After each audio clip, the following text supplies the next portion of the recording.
Lord Peveril stood on the lord seat, and an angry man was he, for he heard the sound of a hunter's horn slow winding up the lea. He looked to north, he looked to south, east and west looked he. "O Holy Cross," the Norman cried, "who hunts in my country?" Belike they think the Peveril dead, or far from forest walk. Well worth their hunting they shall find abroad is still the hawk.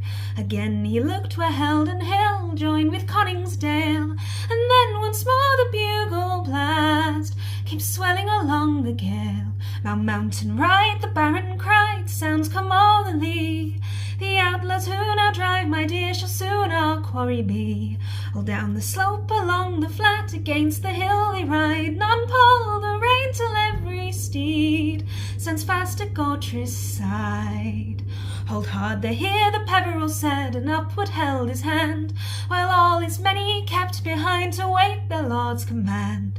And westward on the Baltich moor, beyond the rocky height, both hounds and hunters, men and horse and deer were all in sight.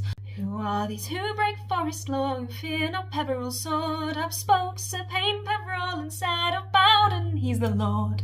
Sir Bruno hides of Franklin brave, one of the Saxon swine, who feast each day on fat-fed beef and guzzle ain't not wine.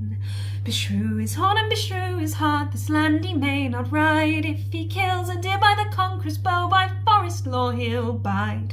Ride on, Sir Payne, and tell the churl to cease his hunting cheer, and come before the suzerain lord, who waits his presence here.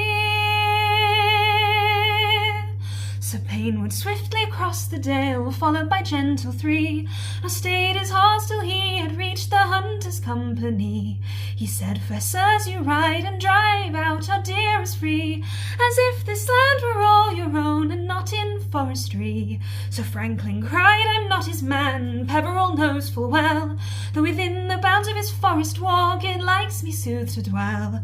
For manor of Bowden I hold in chief for good King Harry's might, and you can force me up here hence if strongest in the fight.